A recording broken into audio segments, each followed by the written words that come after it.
Vínculos, la radio del IES Valle de Uco.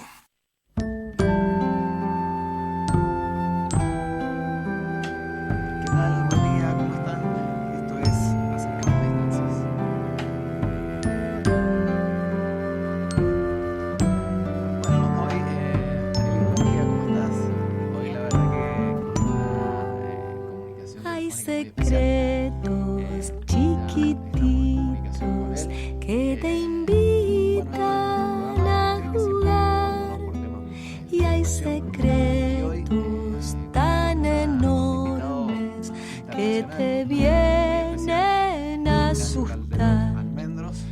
Hay secretos livianitos que te llevan a volar, y hay secretos tan pesados que no dejan respirar. No se tienen que guardar los secretos que hacen mal. No se tienen que guardar los secretos que hacen mal.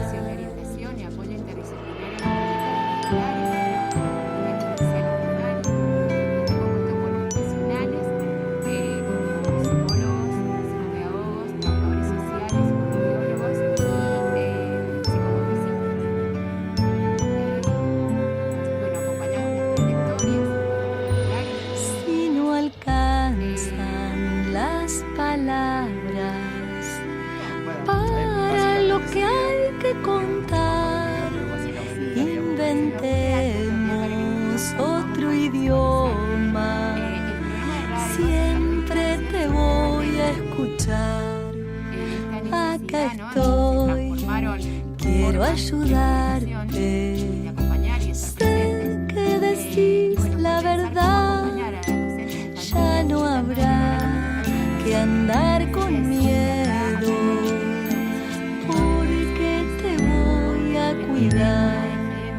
No se tienen que guardar los secretos que hacen mal. No se tienen que guardar los secretos que hacen mal. No se tienen que guardar los secretos que hacen mal.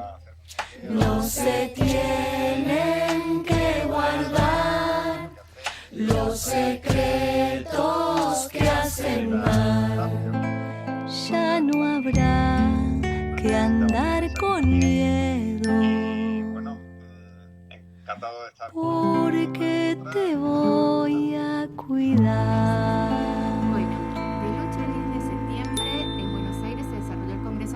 Por la educación inclusiva, ¿no? Con la premisa de transformar políticas y prácticas para garantizar derechos, con grandes referentes. Ninguno de los referentes somos contanos hablanos sobre esto, hablanos sobre... Te cuento que no vamos a hablar de tu extensísimo currículum, lo pusimos en la página, en Instagram, de Acercando Distancias, lo vamos a subir en las redes también, y a lo largo de la charla, si podemos, lo decimos. Bueno, pues por supuesto no me considero referente de nada. Tuve el placer de participar en el Congreso de la Red Regional, con quien guardo una estrecha relación, en relación personal con algunas de las personas promotoras que llevan la red. Me parecen personas prácticas muy comprometidas y trabajadoras por transformar las cosas en toda la región, y que también se convierten finalmente en referentes para el resto del mundo. Y bueno, pues no tengo mucho más que decir. Soy profesor de teoría e historia de la educación de la Universidad de Málaga, de la Facultad de Ciencias de la Educación, y llevo unos cuantos años tratando de entender un poco cómo se producen los procesos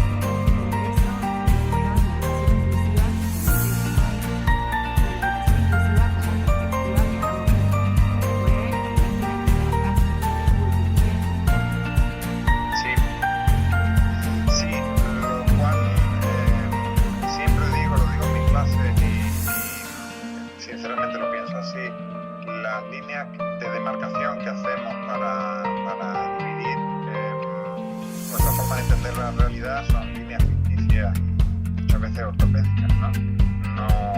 ¿Cómo divides la perspectiva pedagógica o la separas de la perspectiva de derecho? Pues no lo hacemos como una estrategia para tratar de generar espacios en los que pensar un poco más en un tema o en otro, pero la pedagogía no se puede separar de la perspectiva de derecho y de hecho una de las grandes luchas ahora mismo de la educación y particularmente de la teoría de la educación es cómo hacemos que lo que hemos entendido por educación hasta ahora sea educación pero para todos y todas sin excepción.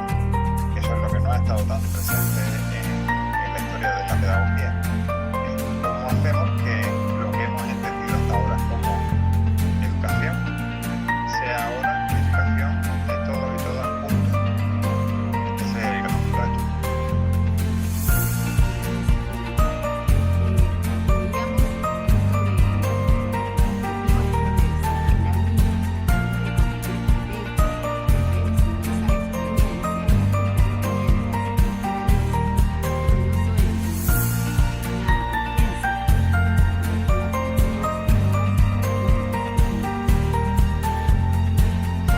Sí, bueno, pues sabemos que hay mucho construido. A ver, la escuela es un espacio que pretende ser el espacio de saberes que se han ido depositando a lo largo de la historia, que hemos entendido que son saberes valiosos y útiles para toda la ciudadanía, y su forma de organizarse, su forma de desarrollarse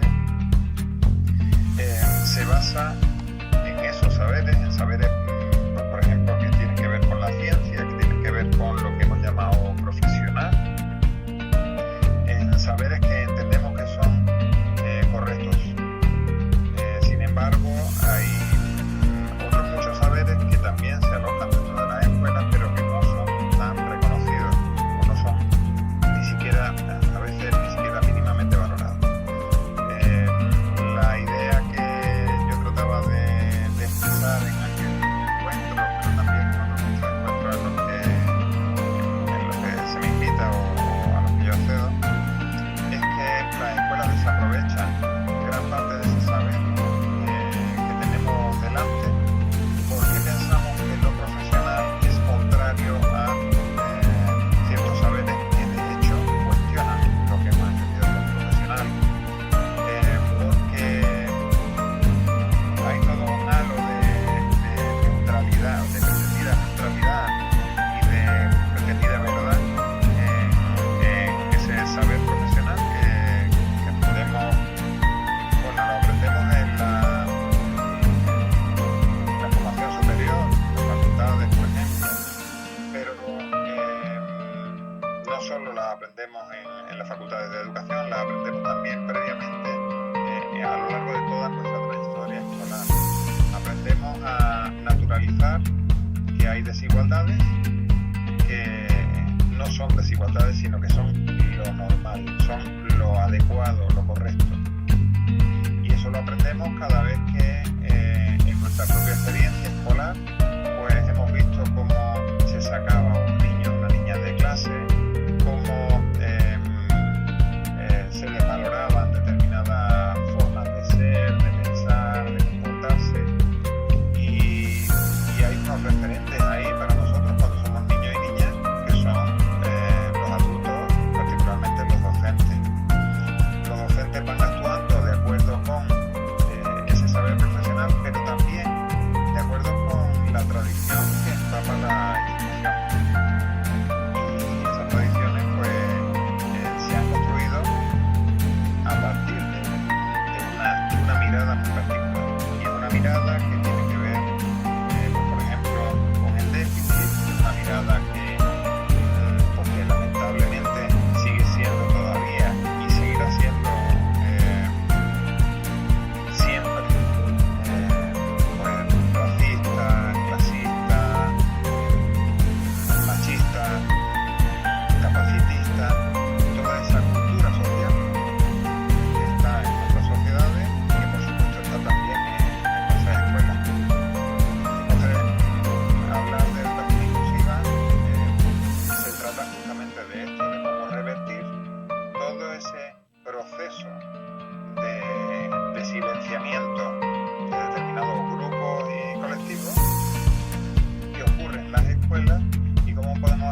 esas voces que han sido históricamente silenciadas, las de la población gitana, por ejemplo, aquí en España, las de poblaciones indígenas, las de poblaciones extranjeras, las de poblaciones que han sido nombradas por la discapacidad, todas esas voces que han sido acalladas por ser incorrectas, erróneas, por no estar donde deberían estar, son las que pretenden sacar a la luz la educación inclusiva, porque entendemos, sabemos que si esas voces recuperan su reconocimiento, consiguen el reconocimiento que deben tener, las instituciones van a mejorar.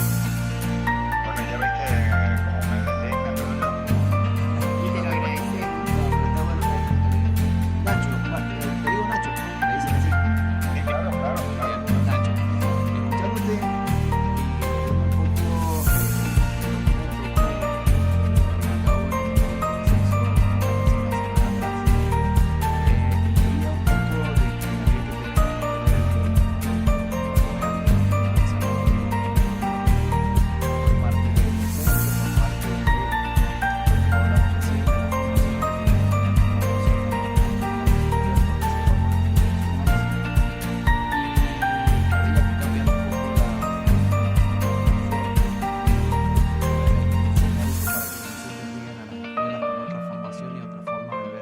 situaciones, pero también entiendo de que a veces los docentes suelen ser presionados, no sé si es la palabra, entiéndeme bien, pero por las familias con respecto a esto de la inclusión.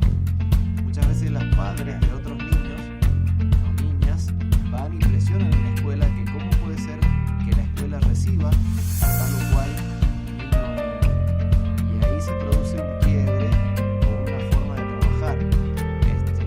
No sé si es así como lo ves, como se ve, cómo poder trabajar ese tema. Bueno, no hay una sola forma de verlo. Por supuesto, quien dice cómo es que aquí está ese niño o esa niña, lo que está es mostrando que tiene poder esa escuela, y que no solo tiene poder, sino que tiene privilegios.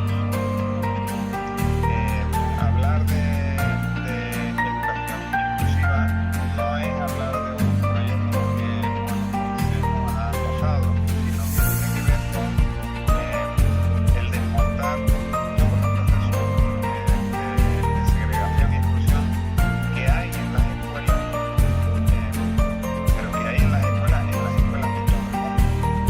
Y eso significa desafiar privilegios, porque hay una interpretación debajo, que es que lo que le ocurre a esas personas que son excluidas es un proceso de opresión, evidentemente. Muchas veces se piensa, hemos aprendido tanto esta discriminación que la hemos convertido en natural. Hemos pensado que, por ejemplo, si una persona tiene parálisis cerebral, pues no puede estar en la escuela ordinaria. Entonces, hasta tal punto hemos naturalizado la exclusión y la segregación que entendemos un absurdo que esa persona esté ahí. Entonces, claro, esa familia llega y dice, ¿cómo puede ser que esté esta otra familia aquí? ¿Cómo puede ser que este niño o esta niña estén en la misma aula que mi hijo? Bueno, no deja de ser una manifestación de los privilegios que tienen ciertas familias respecto de otras familias, o mejor dicho, ciertos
y una transformación política y social profunda. Sí, claro. En realidad, hablar de desigualdad no es una cuestión que esté solo en la escuela. Ahora, hablar de segregación escolar sí es algo que compete a la escuela. Hablar de educación inclusiva sí es algo que compete a la escuela. Por supuesto que cuando estamos hablando, por ejemplo, de equidad en la educación, se está abordando un problema que es la inequidad social. Pero cuando hablamos de equidad educativa, estamos refiriéndonos al contexto escolar. A veces se le pide a la escuela cosas que no puede hacer, pero también la escuela tiene cosas que hacer en muchos terrenos. Y en el terreno de la equidad, por supuesto, y de la inclusión, por supuesto. Porque ¿qué es la escuela? O ¿para qué hemos construido la escuela? O más aún, ¿para qué queremos que sea la escuela? Todos estos que son preguntas que podemos hacer y que tienen un alto contenido político, ¿qué sentido, qué es el sentido o la naturaleza evidente de que la educación tiene una naturaleza política? Eso lo plantea muy bien Freire. No se trata de un objetivo común, se trata de cómo me alfabetizo para entender el mundo y poder transformarlo. Pues de eso es de lo que estamos hablando cuando hablamos de un proyecto como el que hoy nos reúne. Estamos hablando de si somos capaces, si seremos capaces de hacer que toda la infancia aprenda a construirse a sí misma junta. Si somos capaces de hacer que mi hijo o que mi hija aprenda a convivir y a aprender en el mismo sitio en el que pueden estar personas radicalmente diferentes a ellos. Ese es el planteamiento. A ver, el planteamiento es muy sencillo, podremos educarnos juntos, seremos capaces de construirnos de modo que yo entienda que tus derechos son tan valiosos como los míos. Porque lo que hay debajo de esa expresión de ese padre o de esa madre que dice cómo es que este niño está aquí, está justo en el planteamiento contrario, que es este no tiene derecho como sí que lo tiene mi hijo. Y ese es ahí es donde estamos, ahí es donde tratamos de incidir. La escuela es un espacio de construcción ciudadana y la educación inclusiva es un proyecto que lo que pretende es una sociedad inclusiva. Una madre me decía, se preguntaba, después de mucho sufrimiento de su hijo en la escuela, recuerdo que un día se pregunta por qué lleva a su hijo a la escuela común, a pesar de ese sufrimiento. Por supuesto, esa pregunta no nos la hacemos todos y todas. Yo no me la hago con mis niños. Se la hacía a ella por el sufrimiento, la soledad que estaba viviendo su hijo en la escuela común. Lo cual ya dice mucho. Dice que yo, mi familia y mi hijo estamos viviendo de manera privilegiada en la escuela frente a otros que están viviendo una opresión potente. Por esa madre decía, ¿por qué llevo yo a mi hijo todos los días a la escuela común? Dice, pues ya he llegado a la conclusión de que llevo a mi hijo a la escuela común porque si se paras en la escuela, se paras por la vida entera. Esta idea, que es muy sencilla, si se paras en la escuela, se paras para la vida entera,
maestra, siempre pregunto, quiero hacer que mis asignaturas sean participativas. Y parto de preguntar a quienes les gustaría o a quienes no les gustaría que fuera participativa. Entonces siempre hay un grupo de personas que dicen, pues que yo soy tímido o tímida. Bueno, y esas personas que sienten que son más tímidas, les pregunto, vale, y ahora de todas las que habéis dicho que sois tímidos, ¿cuántos sois tímidos con vuestros mejores amigos? ¿Cuántos sois tímidos en vuestra familia? Y entonces todas esas manos que se levantaron diciendo yo soy tímida, se bajan. Lo cual significa que la timidez también depende o se construye en contexto. Lo mismo ocurre aquí. Pensar que alguien es muy inquieto significa que la escuela sigue teniendo la horma de un tipo de actividad, una cantidad de actividades y una forma de comportamiento. Y no hemos conseguido pensar que la escuela debería poder contener dentro y de manera activa todas las formas de ser, todas las formas de...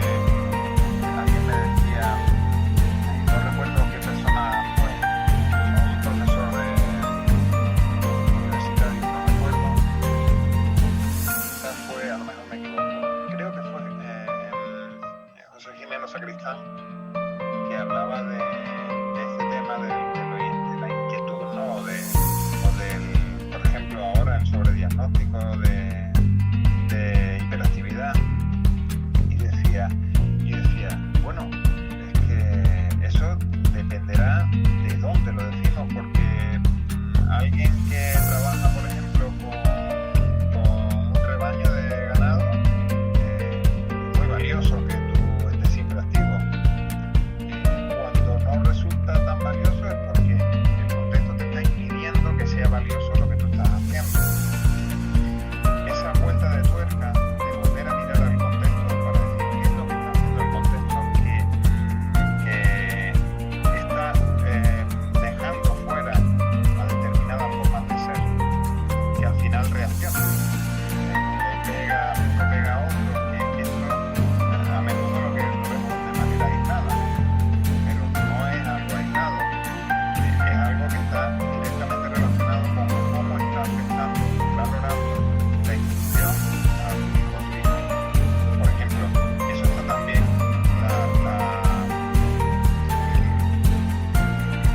denunciar, digamos, la agresividad de algunos niños y niñas ocurre dentro de otras categorías diagnósticas. Y habría que pensar por qué ocurre en determinadas categorías diagnósticas. Porque no ocurre porque sí. Eso no está en el ADN de alguien. Eso está construido. Y se construye en ese contexto que, por ejemplo, está impidiendo que tu forma de ser tenga cabida.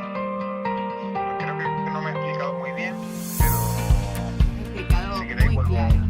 vuelvo a tratar de... No, es claro, es Es claro. muy claro. Es Es claro. esto de poder vincularnos. Claro que por ejemplo, y agrede a un compañero o una compañera, entonces decimos, como tiene TEA, agrede.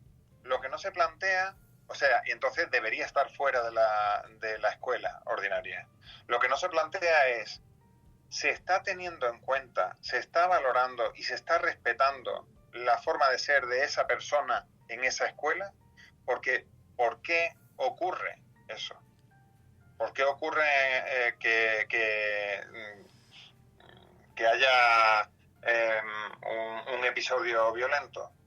Lo mismo ocurre, aquí estamos hablando de categorías diagnósticas, pero esto yo comencé a investigarlo hace ya pues más de 20 años. Comencé a investigarlo con chicos de clases sociales más desfavorecidas. Y el comprender esas violencias que ocurren en la escuela y que no son el episodio violento que protagonizan estos chicos y chicas, sino que es la propia violencia estructural que está haciendo la escuela, es la herramienta fundamental para entender qué ocurre, pero también cómo se puede cambiar. Sí, voy a utilizar acá una una frase que utiliza Marilyn casi siempre, donde la escuela es la caja de resonancia de los problemas que suelen ocurrir en las familias, en la sociedad. Y es donde explotan a veces situaciones donde los niños no es que lo quieran hacer, sino que por toda la problemática que traen desde su familia o desde la sociedad donde están inmersos, en la escuela desarrollan todo ese tipo de violencia o de ciertas características que a lo mejor no condicen con lo que vos mencionabas recién. Decimos, bueno, es un niño, si se me permite la palabra, normal, o que no tiene problema. Entonces, cuando ya un niño presenta otra dificultad que no es esa, decir, bueno, abrimos los ojos y decimos, tenemos que tener las antenas paradas para ver qué hacemos. Pero resulta que no es porque el niño sea así, sino porque tiene todo un contexto que no está favoreciendo a su crecimiento y a su educación. Claro, hay categorías diagnósticas que absorben todo, que convierten a la persona, y la propia categoría lo hace, convierten a la persona en culpable de cualquier cosa que le acontezca. Exacto. Entonces, yo recuerdo en una ocasión estar frente al médico acompañando a un hermano mío, y cualquier cosa que le ocurría lo asociaba al síndrome de Down. Pero cualquier cosa, me refiero a cualquier cosa. En las escuelas ocurre esto. Cualquier cosa que nos parezca que se sale de madre, ¿no? Que se sale de lo correcto. En una persona que no está categorizada como con, por ejemplo, un síndrome, una enfermedad, una nacionalidad extranjera, digamos que tratamos de darle una argumentación para entenderla. Sin embargo, cuando hay determinadas categorías que opacan a la persona, que la ocultan, todo se convierte en explicable de acuerdo con la categoría. ¿Sí? Entonces, pues por ejemplo, si tú pegas a alguien, a un compañero, pues le has pegado porque alguna razón tendrás. Pero si en vez de tú lo ha hecho alguien que tiene pues algún síndrome o pertenece a alguna categoría que no es lo normal, lo que la escuela entiende como normal, que lo normal es lo que nosotros tenemos en nuestra cabeza como el estudiante correcto, digamos el buen alumno, sí, o la buena alumna, sí, eso es lo normal. Sí. Lo que tenemos en la cabeza cada vez que pensamos que es un buen alumno, bien, eso es lo normal en la escuela. Eso es. Y o rompemos con esa idea de normalidad, que es el alumno ideal, que es también el alumno que a ti como docente te gustaría tener, el que te escucha atento, el que entiende lo que dices a la primera, el que hace lo que tú le propones, el que es un poco lo que tú no conseguiste ser. O rompemos con esa idea o continuaremos siempre ejerciendo violencia y además acusando a esas mismas personas que sufren la violencia de ser culpables de la violencia. Es un poco como decir, abusaron de una mujer, pero es que mira cómo iba vestida, ¿no? Sí. Pues algo así, algo sí. así. Y estas categorías diagnósticas que se convierten en una herramienta de exclusión. Esta necesidad de ubicar en categorías diagnósticas, de patologizar, y seguramente que en España también se vive de medicalizar. Claro. Toda categoría diagnóstica lo que hace es convertir en estándar lo que se nos presenta como impredecible. Entonces, quien rompe con la lógica de lo que nosotros conocemos, por ejemplo, en esa expresión de a mí no me han preparado para educar a alguien como este niño, como esta niña, esa niña o ese niño lo que está es poniendo en crisis la forma en que tú has entendido que es tu docencia, que por supuesto es un planteamiento completamente excluyente. El cuestionar yo muchas veces hablo de cartografía. En la formación inicial, por ejemplo, se nos ofrecen una serie de cartografías que nos ayudan a determinar lo indeterminado. Por ejemplo, una categoría diagnóstica te ayuda a entender qué se puede esperar de alguien. Pero ese qué se puede esperar de alguien está absolutamente es absolutamente tendencioso. Recuerdo una escena hace unos años, la repito mucho porque me parece muy ilustrativa. Una estudiante de primero de magisterio, en realidad era de segundo, acababa de hacer sus primeras prácticas en la escuela. Y entonces, imaginaos la escena. Ella llega el primer día de prácticas, nunca se había enfrentado a una clase, y en ese momento, conforme entra a la clase, la maestra del aula tiene que salir. Dice, quédate un momento al cuidado de la clase. Y entonces, en ese momento, se queda ella sola con la clase, y está un rato con la clase, y cuando vuelve la maestra del salón, le pregunta cómo ha ido. Y dice, pues mira, bien con todo, menos con este, que no he conseguido que se siente. Y entonces la maestra le dice, es que tiene autismo. Y cuando ella estaba contando esto, cuando esta alumna estaba contando esta escena, y entonces yo le pregunto, ¿y qué pensaste? Y ella hizo, como que respiró, ¿no? Claro. Respiró. Claro, respiró ¿por qué? Porque hasta ese momento ella había estado intentando conseguir que ese niño se sentara. Y me la imagino tratando de ver cómo conseguirlo. Estaba intentándolo de una manera y de otra y de otra. Pero cuando llega la maestra y le dice la categoría diagnóstica, entonces suspiró. Sí. Descansé. Claro, descansé. Sí. Descansé, ¿por qué? Porque ya dejó de ser labor del maestro. Ya se convirtió en un problema del niño. La categoría diagnóstica convierte en determinado lo indeterminado. Mientras que cuando no tenía la categoría diagnóstica, ella estaba investigando cómo comunicarse. Cuando se le da la categoría diagnóstica, se acabó el deseo de comunicarse. Bien, clarísimo. Más que claro.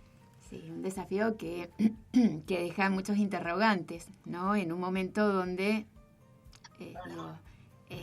lo rápido, lo express son las categorías diagnósticas en muchos ámbitos de salud que trabajan con las infancias.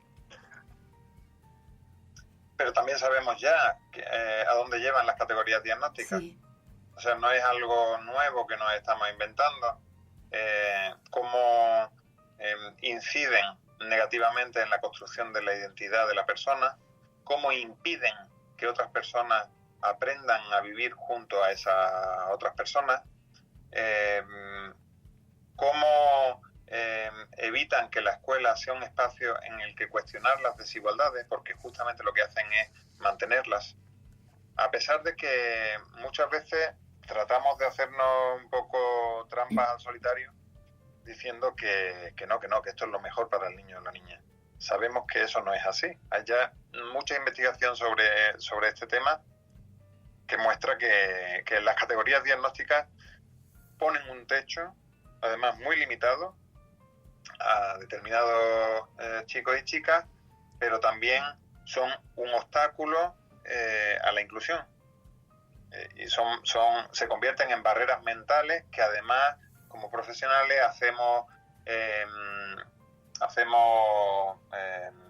que las familias también asuman, con lo cual se convierten en en agentes de ese etiquetado, de ese cuestionamiento del valor de la persona. Al final, esa maestra que estaba investigando cómo conseguir comunicarse con ese niño, lo que estaba era teniendo la mirada que se necesita para educar. Porque yo cada vez que quiero educar, cada vez que yo me voy a mi hijo o a mi hija a enseñarles algo, trato de entender cómo lo están pensando. Trato de ver cómo puedo yo acercarme a lo que ellos piensan, de modo que pueda ayudarles a construir algo nuevo. Necesito investigar. Un docente necesita investigar continuamente cómo hacerlo mejor. Sin embargo, con las categorías diagnósticas muchas veces lo que hacemos es justo lo contrario, es impedir la investigación. Le ponemos una carátula ya. Sí, y esto de, cuando decís investigar, me parece que el puntapié inicial de la investigación es la capacidad y la intención de mirar y observar a ese niño y a esa niña, y a partir de esta identidad ir construyendo juntos, ¿no? Sin esperar o sumarme a estas categorías diagnósticas, que no hay necesidad, que mientras más miramos y observamos a niños y niñas, más ideas van surgiendo de cómo trabajar con ellos y con ellas. Yo entiendo que en determinados contextos puedan tener sentido, pero en el educativo sabemos que hacen más mal que bien. Hace ya unos cuantos años, Gerardo Echeita y yo trabajábamos esta idea de cómo la categorización diagnóstica estaba siendo uno de los grandes obstáculos a la inclusión de las escuelas.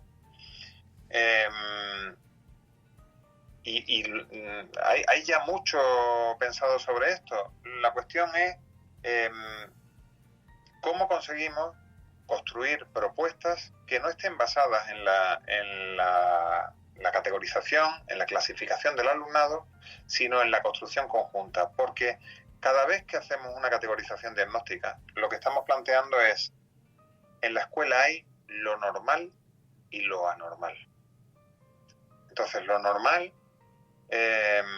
quien puede camuflarse en eso que hemos llamado normal, que por supuesto nadie está en lo normal, ¿no? Pero quien puede camuflarse ahí, se camufla y sobrevive. Y el resto tiene que aprender a asumir que son lo anormal, lo indeseable, lo incorrecto.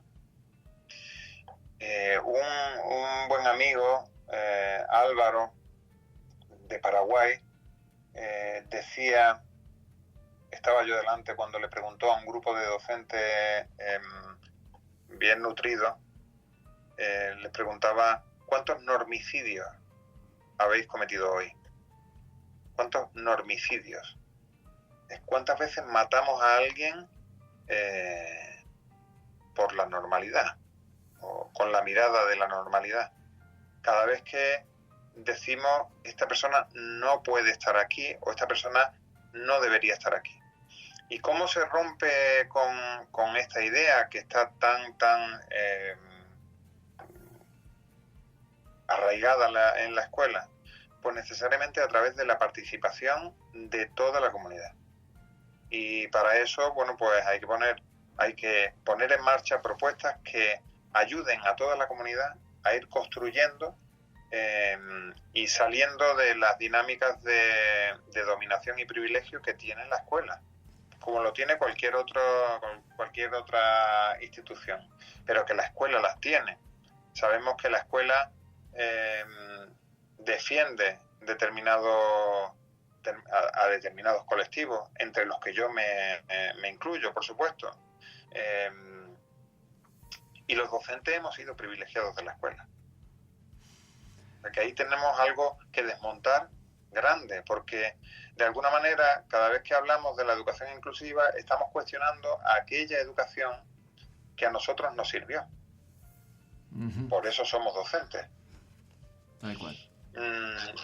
Claro, y eso tiene una implicación compleja, que es toda la emoción que hay ahí debajo, que a mí me llevó a tener un desarrollo exitoso en la escuela, pero que iba dejando en los márgenes a otros muchos que sufrieron la escuela, esa escuela que era tan valiosa para nosotros.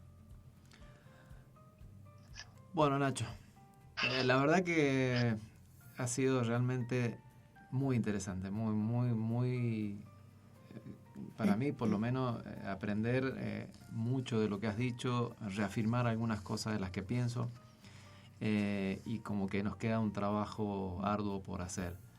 El tiempo se nos está terminando. Agradecido de que hayas dispuesto de tu tiempo valioso para compartir con nosotros un ratito y poder brindar todas estas ideas para poder trabajar acá en nuestro pueblo. Nosotros somos un pueblo chico, no somos más de 10.000 habitantes en donde estamos actualmente y bueno, y cerca de 40.000 en todo lo que es el departamento. Así que tenemos un arduo trabajo. Y hoy no existe distancia geográfica. Hay muchas personas que te siguen, Ignacio Calderón Almendros, y vamos a tratar de hacer llegar este audio a la mayor cantidad de personas que están esperando tu voz. Sos un referente, lo sos, al leer tu historia, lo sos también desde algo muy personal que te moviliza con tanta fuerza, ¿no? Bueno, ya decía yo que por supuesto que no me considero referente de nada, pero sí que tengo la fortuna de haber conocido o de seguir conociendo a mucha gente a lo largo y ancho del mundo. Mucha de esa gente está en Latinoamérica, aprendo mucho de todas ellas y eso es una fortuna que no se puede, no soy capaz de describir. Bueno, muchas gracias por esta invitación y por el rato de conversación tan amable. Gracias. Un abrazo a la distancia, Nacho. Muchas gracias. Un fuerte abrazo. Bueno, y así pasó Nacho en esta comunicación.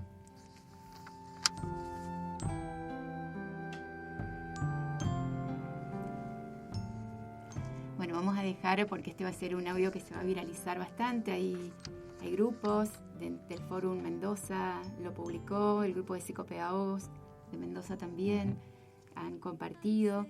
Queremos llegar a cada uno de estas profesionales, de estas personas que están involucrados en construir una educación cada vez más inclusiva.